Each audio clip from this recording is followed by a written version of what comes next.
खुशखबरी खुशखबरी खुशखबरी। क्लास 10 सीबीएसई बोर्ड आपके लिए एक बहुत बड़ी खुशखबरी है। सेकेंड बोर्ड का एग्जामिनेशन का जो नोटिस है वो आ चुका है सीबीएसई के ऑफिशियल वेबसाइट पर। एनईपी 2020 के सिफारिशों के अनुसार यानी सीबीएसई बोर्ड को अब इस बार 2 बोर्ड कराने की अनुमति दी गई है। ये नीति जो है 25 जून 2025 को अधिसूचित किया गया था। इस नीति के अनुसार इस बार क्लास 10 के सीबीएसई बोर्ड के जो स्टूडेंट एग्जाम दिए हैं उनको एक दूसरा मौका मिलेगा सेकेंड बोर्ड देने का। यानी जो पास स्टूडेंट है, याद रखिएगा, जितने भी पास स्टूडेंट हैं फर्स्ट वाले बोर्ड में उनको एक मौका दिया जाएगा किसी भी 3 सब्जेक्ट में अपने नंबरों को सुधार करने का। समझ आया? यानी उनको एक मौका दिया जाएगा, यानी वो किसी भी अपने 3 सब्जेक्ट में अपने नंबरों को सुधार सकते हैं, इसके लिए उनको मौका दिया जाएगा।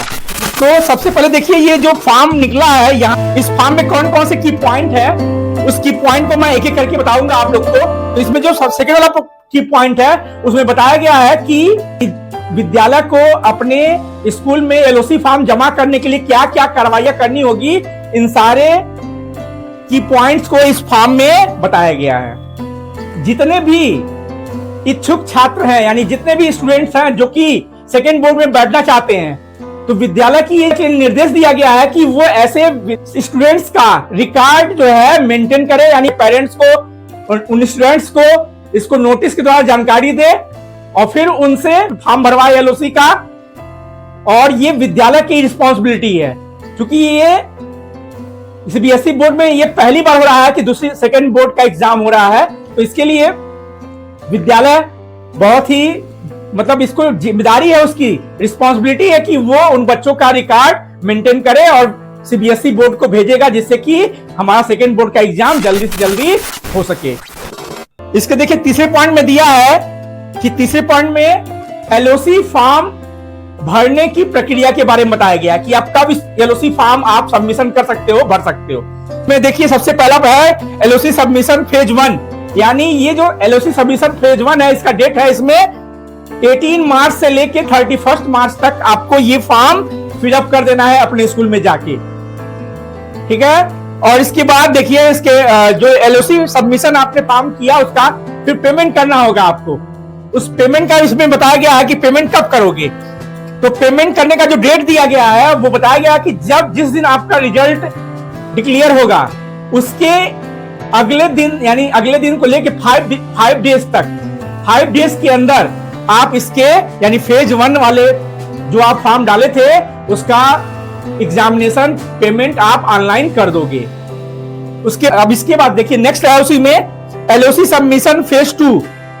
तो जो एलओसी सबमिशन फेज 2 है उसका जो डेट है वो है आपके रिजल्ट आउट होने के एक दिन के बाद से अगले 5 डेज के अंदर आपको एलओसी सबमिशन फेज 2 का फॉर्म भी फिलअप करना है और पेमेंट भी उसी डेट में कर देना है आपको। उसके बाद मान लीजिए कोई स्टूडेंट्स जो कि फेज 1 और फेज 2 में फॉर्म फिलअप नहीं कर पाया, तो उसको यानी रिजल्ट निकलने के 7 डेज के बाद उसको 2 दिन का मौका और दिया जाएगा, लेकिन उनको लेट पेमेंट के साथ होगा। ये जो फंड जो दिया है इसका एलओसी सबमिशन फेज 3 दिया है और इसमें आपको लेट पेमेंट के साथ आपको पेमेंट करना होगा। आपको फॉर्म जो है फिलअप कर देना है, फॉर्म फिलअप कर लीजिए।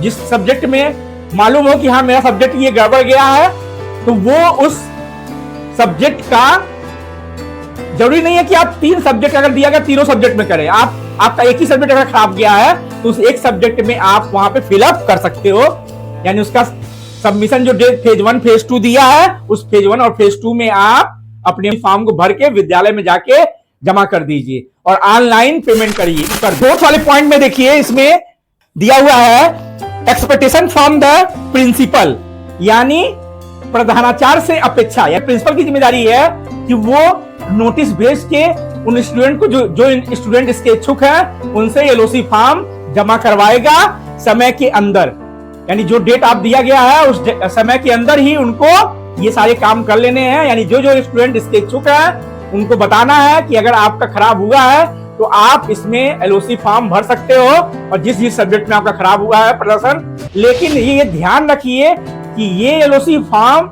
वही सबमिट करेंगे, तो पहले तो सबमिट कर दीजिएगा, लेकिन इसका पेमेंट वही स्टूडेंट करेंगे जो कि फर्स्ट वाले एग्जाम में पास हुए हैं। क्योंकि ये प्रिंसिपल का भी रिस्पॉन्सिबिलिटी है कि प्रिंसिपल जो है ये काम कर लेंगे। Condition to appear in second board exam, यानी कौन कौन से स्टूडेंट्स इस सेकेंड बोर्ड एग्जाम में बैठेंगे उसका इसमें बताया गया है, पॉइंट वाइज दिया गया है। मैं बता चल रहा हूं आपको। इसमें जो फर्स्ट पॉइंट है दिया गया है कि इस सेकेंड बोर्ड में वही स्टूडेंट शामिल होंगे जो फर्स्ट बोर्ड के एग्जाम को दिए हैं, प्रेजेंट है। यानी जो स्टूडेंट फर्स्ट बोर्ड के एग्जाम में प्रेजेंट हैं वही जो है ये एलओसी फॉर्म जमा करेंगे। इसके जो सेकेंड पॉइंट बताया गया है कि सभी पास स्टूडेंट्स किसी भी 3 सब्जेक्ट में, यानी या तो मैथ, या तो साइंस, या तो एसएसटी, या तो लैंग्वेज में से अपने नंबर को सुधार करने के लिए कि ये फॉर्म डाल सकते हैं। इसके जो तीसरे पॉइंट में बताया गया है कि यदि कोई स्टूडेंट्स फर्स्ट बोर्ड एग्जाम में 3 सब्जेक्ट या 3 से अधिक सब्जेक्ट नहीं दिया है तो वह सेकेंड बोर्ड में नहीं बैठ सकता है वह स्टूडेंट। समझ में आ गया? यानी जो स्टूडेंट्स फर्स्ट वाले बोर्ड में 3 या उससे अधिक सब्जेक्ट में एब्सेंट रहे हैं तो वो ये एग्जाम यानी सेकेंड बोर्ड का एग्जाम नहीं दे सकते हैं। और इसके फोर्थ वाले पॉइंट में बताया गया है कि जिन स्टूडेंट्स का जो फर्स्ट वाले बोर्ड एग्जाम में कंपार्टमेंट लगा है वो यह एलओसी फॉर्म नहीं भरेंगे। ठीक है, वो जो है कंपार्टमेंट वाला जो फॉर्म भरा जाएगा उसमें वो आवेदन करेंगे। इसके फिफ्थ वाले में देखिए, एलओसी के फॉर्म में कोई नया नाम फिलअप नहीं होगा। यानी अगर मान लीजिए फर्स्ट वाले एग्जामिनेशन में कोई भी स्टूडेंट नहीं बैठा उस स्कूल का और चाह रहा है कि नहीं मैं सेकेंड वाले एग्जाम दे सकूं, तो ये नहीं होगा। वो स्टूडेंट फेल माने जाएंगे। वो अगले साल होने वाले परीक्षा फरवरी में जो एग्जाम होता है मेन, उसमें वो बैठने के पात्र होंगे। इस वाले सेकेंड बोर्ड एग्जाम में वो पात्र नहीं होंगे, यानी उसमें वो नहीं बैठ सकते हैं। इसके जो 6 पॉइंट में दिया गया है कि पहले बोर्ड के एग्जाम में और फिर दूसरे बोर्ड के एग्जाम में जब देंगे तो उनके सब्जेक्ट में कोई चेंजिंग नहीं होगा। जैसे मान लीजिए मैथ है, मैथ स्टैंडर्ड था, बेसिक था, अब चाहिए उसमें आपने स्टैंडर्ड से दिया तो सेकेंड बोर्ड में आप चाह रहे हैं कि नहीं मैं इसमें बेसिक से दे दूंगा, तो ये नहीं होगा। यानी आपको सब्जेक्ट चेंज करने की अनुमति नहीं दी गई है। यानी जो आपका पहले बोर्ड में था पेपर, वही वाला पेपर आपको इस सेकेंड बोर्ड में भी देना होगा। इसके 7 वाले पॉइंट में देखिए, यानी जो स्टूडेंट्स फर्स्ट बोर्ड एग्जाम दिए हैं उनके जो डाटा है, यानी जो उनका नाम है, फादर नेम है, जो उनका जो डाटा वो भरे हैं, उस डाटा को भी कोई चेंज नहीं किया जाएगा इस सेकेंड बोर्ड के एग्जाम में। ये नहीं कि उसमें अगर कुछ गलत हो गया है तो वो सुधार कर सके, तो ऐसा नहीं होगा। यानी जो डाटा वो फिलअप किए हुए हैं फर्स्ट बोर्ड एग्जाम में वो डाटा चेंज नहीं होगा। ये ध्यान रखिएगा। कौन कौन से विद्यार्थी जो है इस सेकेंड बोर्ड एग्जाम में बैठ सकते हैं इसका मैंने पूरा आपको बता दिया। अब आते हैं कि सेकेंड बोर्ड एग्जामिनेशन के लिए यानी कैंडिडेट को कितना फीस जमा करना होगा, यानी उसके पेमेंट फीस के बारे में आता है कि फीस क्या रहेगा। देखिए यहाँ पे इसका फीस स्ट्रक्चर में वैसे तो इंडिया का, नेपाल का, अदर कंट्री का दिया गया है, लेकिन मैंने इंडिया की, आप चूंकि इंडिया का ही हम बात कर रहे हैं तो इंडिया के जो फीस है, स्ट्रक्चर है, वो बताया गया है। वे हर एक सब्जेक्ट का जो फीस है उनका 320 रुपीज है।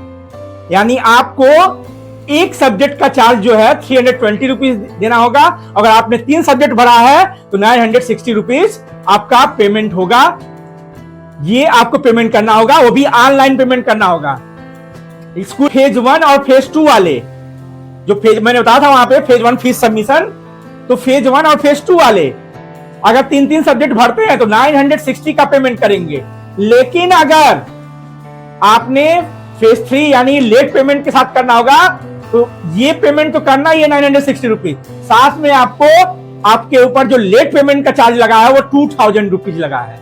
यानी अगर आपने समय के अंदर फेज 1 और फेज 2 में अगर आपने सबमिशन नहीं किया तो लेट पेमेंट आपका 2000 रुपीज लग जाएगा, यानी आपको 2000 रुपीज अलग से देना पड़ेगा, यानी कुल मिला के आपको 2960 रुपीज का पेमेंट करना पड़ेगा। आपने जो इसमें की पॉइंट था मेन आपके लिए मैंने आपको बता दिया, और जाके अब अपने फॉर्म फिलअप कर लीजिए एलओसी के फॉर्म, जो उसके वर्किंग डे का जो लास्ट डे होगा उस रात के 12 बजे तक साइट खुला रहेगा, आपके फॉर्म फिलअप कर सकते हो और पेमेंट कर सकते हो। उसके बाद आप पेमेंट नहीं कर पाओगे। कैसा लगा आप मेरा वीडियो? अगर अच्छा लगा हो तो लाइक, कमेंट और शेयर जरूर कीजिए, और अपने उन सारे दोस्तों को भेज दीजिए जो इस फॉर्म को भरना चाहते हैं, जिससे उनको जानकारी मिल सके। और ऐसे ही इंफॉर्मेटिव वीडियो के लिए और ऐसे ही जानकारी के लिए मुझे सब्सक्राइब कीजिए राइज विद बलबीर।